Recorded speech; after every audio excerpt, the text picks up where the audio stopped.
Okay, Mr. Patra, I would like you to tell me a little bit about your journey and what is, I know as prosthetists and orthotists, you guys have also been doing the emergency as an emergency service.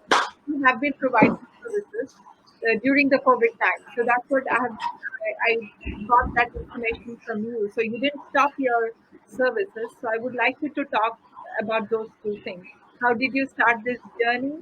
And tell us a little bit about yourself and the effect of COVID in your profession. So, Namaste.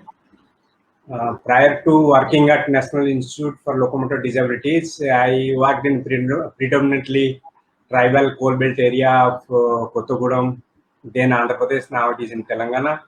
I worked with those Lambadi tribes. Then some years I worked with the Santal in Pakur district of Jharkhand.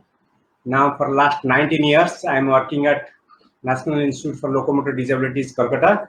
At present, I am working as a faculty in Department of Prosthetics and Orthotics. In addition to that, I am looking after the outreach services unit of NILD Kolkata as in charge. I am also nodal officer of Composite Regional Centers for the skill development, rehabilitation and empowerment of persons with disabilities, Tripura, which is under the control of NILD Kolkata. I am also the secretary of Orthotic and Prosthetic Association of India, a national association of prosthetics and orthotic professionals, and secretary of Indian National Member Society of International Society of Prosthetics and Orthotics, and a lot many other associations. I am the live members, editor of a journal, that is the ISSN journal, then journal coordinator committee member of Rehabilitation Council of India, a regulatory authority of regulation and standardization of rehabilitation education in India. And this novel coronavirus, this COVID-19 pandemic has placed enormous strain on every profession, including our prosthetics, orthotic education, services, service providers, and our PO practitioners. The education of prosthetics orthotics continued at NILD Calcutta in virtual mode in different platforms like our Google Classroom, Google Hangouts, WhatsApp, Cisco WebEx, etc., which are using at present and teaching our students. We never stopped teaching. We kept engaging our students through this all virtual modes. As a responsible person in our profession, prosthetic orthotics, I had suggested and I have put up a video message to all our professionals that prosthetic orthotic services remain open for the persons with disabilities and other neurologically and orthopedically affected persons during the COVID-19 pandemic, following the Government of India and state government guidelines. Accordingly, P&O clinics in India was in operation like any other essential services by taking appropriate measures in their workplace. To avoid any mental health problems, Government of India also started 24/7, that is Kiran. That is a common helpline, that is 1800-599-0019. That is the Government of India helpline also started to avoid any mental health problems.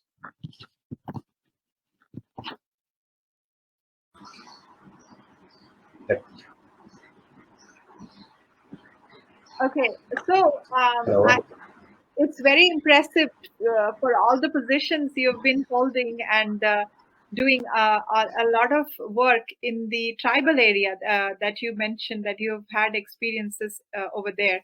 And I also know that you're doing community-based projects in Northeast region, and you're leading that. Would you like to discuss a few of those and tell me exactly what kind of diagnosis that you were able to treat during this COVID period? What were the main emergency diagnosis conditions that you had that you really had to come and provide services? I know it was an elective choice. Like when you do an amputation, it's basically sometimes it can be an elective choice. But then there are situations where you have to make the prosthesis, you have to do stump re-education. Just I would like you to describe some of the challenging situations that you faced during this COVID times in your profession. And I know you said the teaching was going on through the virtual mode, but what about the treatments, the actual, fitting of prosthesis and the whole 9 yards that you do?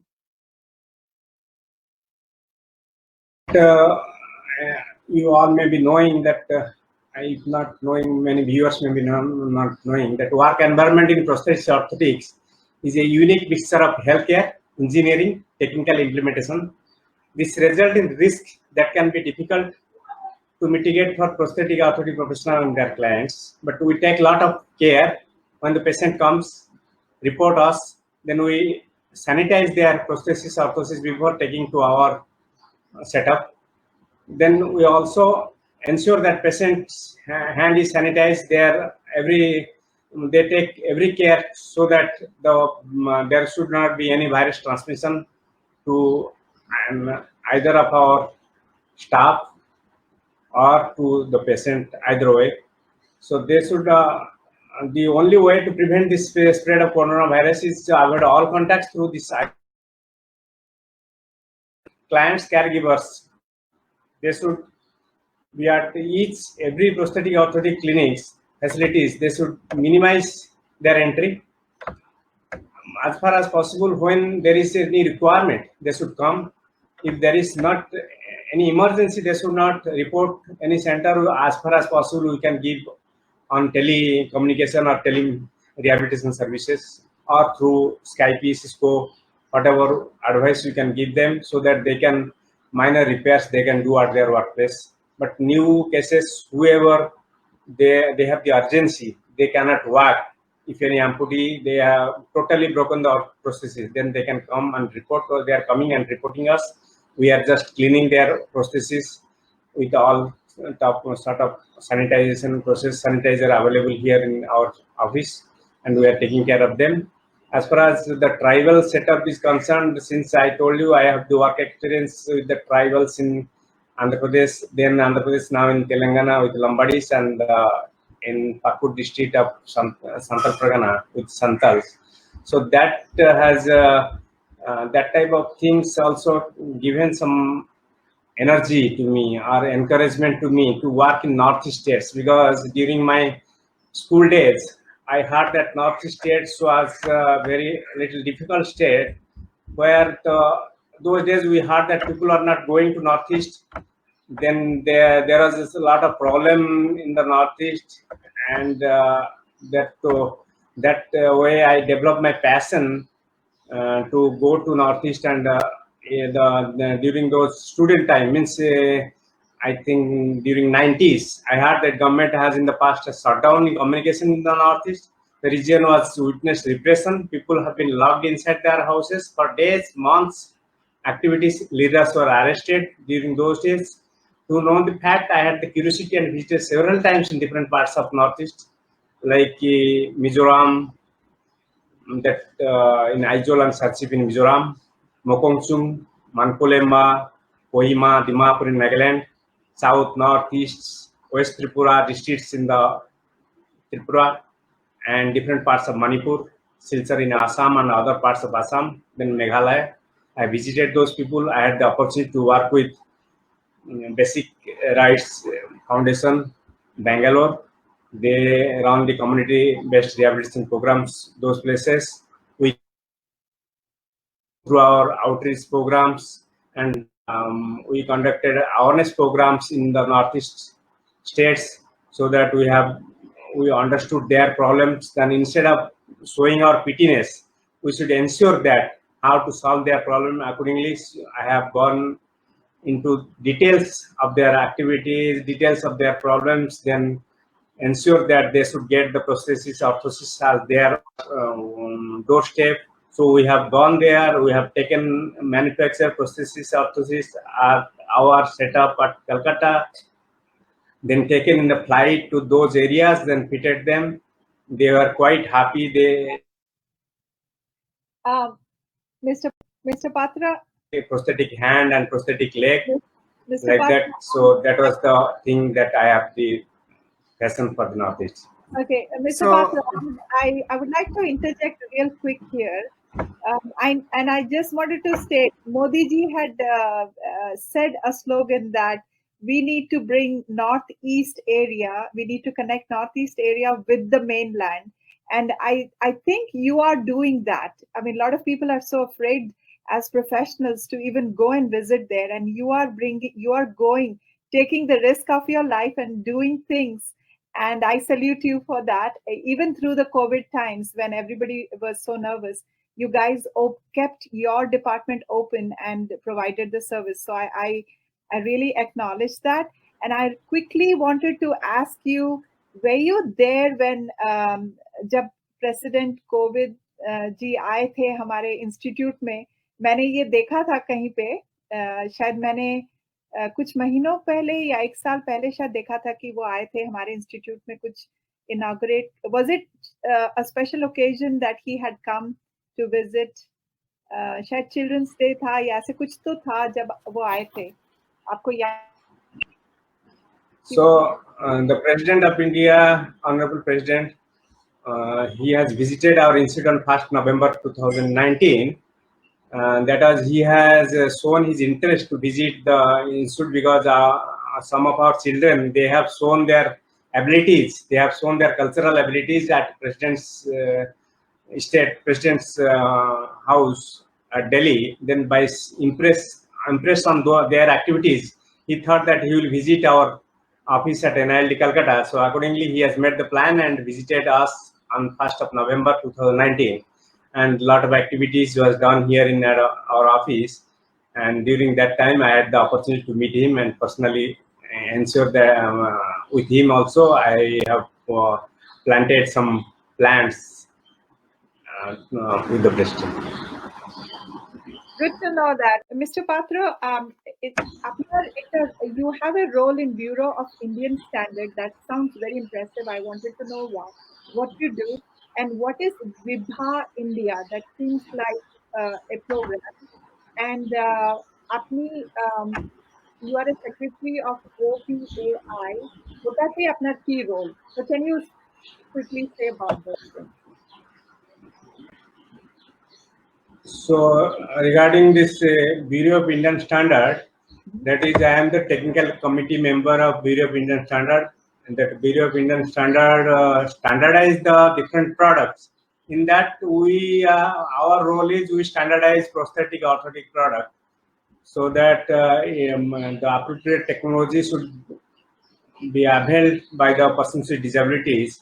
So as far as possible, we have all sorts of like upper extremity prosthesis, lower extremity prosthesis, upper extremity orthotics, lower extremity orthosis, spinal orthotics, different type of aids and appliances we standardize as per the ISI standard, the international standard, same.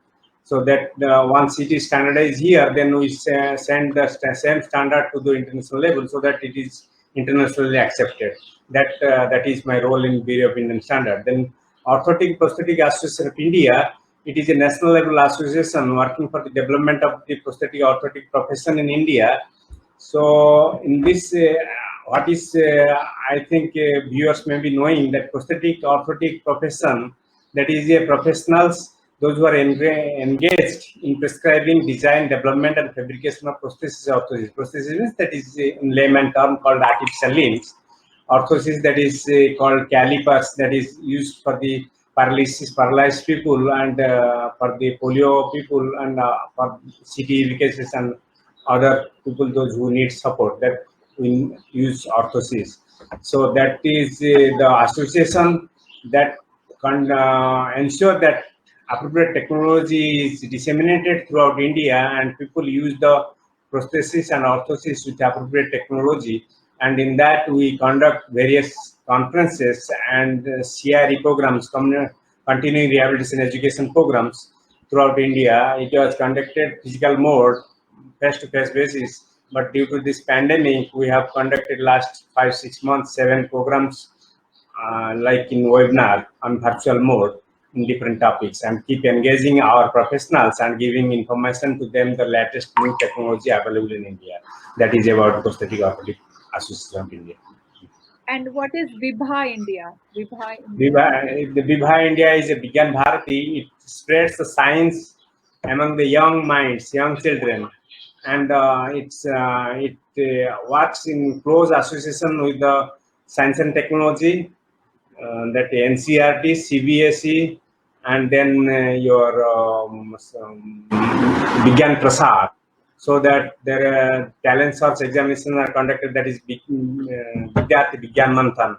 So what are the Indian scientists? What the children should know, school children should know about the Indian scientists, and that the Viva India does, and Viva India does the different types of science seminars, science experiments, so that children should learn many things from that. So there is one more thing that you do as ICORS. So these are all abbreviations. If you want to say it, and ICORS is I'm the in charge of outreach service section, that is outreach service unit of NIT Calcutta. Through outreach services, we conduct ADP camps. That is, ADP is the assistance to the persons with disabilities. It is a government of India scheme. Those persons with disabilities, those income is less than 15,000 per month, they get tricycle, wheelchair, prosthesis, orthosis, hearing aids, smart cans, and many other things free of cost. That through outreach services, we go to remote places, conduct camps, and give the aids and appliances, these aids and appliances to the needy persons with disabilities, free of cost. And that during the last 1 year statistics, I'm just telling, last 1 year we have conducted we have conducted 87 camps, different parts of the country. And in that 87 camps, we have assessed around 7,000 patients. In that 7,000 patients, we have given to 5,500 patients the aids and appliances. And but from the March 24th, that camp concept has stopped, and we are not able to conduct camps. Now, again, after the Government of India guidelines and Government of India directives, we have again put up the proposal to conduct camps from the month of September, third week, and with all sorts of things, using PPE kit, then using thermal scanning for the patients, and sanitizer, and then your mask, all sorts of things, precautions will take, and we will start the camps from the third week of September again. First, I can give thanks to NRBnews24.com for their giving me opportunity to be in this platform, and they are doing this pandemic, this type of activities. That is very good, and everybody should appreciate in this type of thing. Thank you all.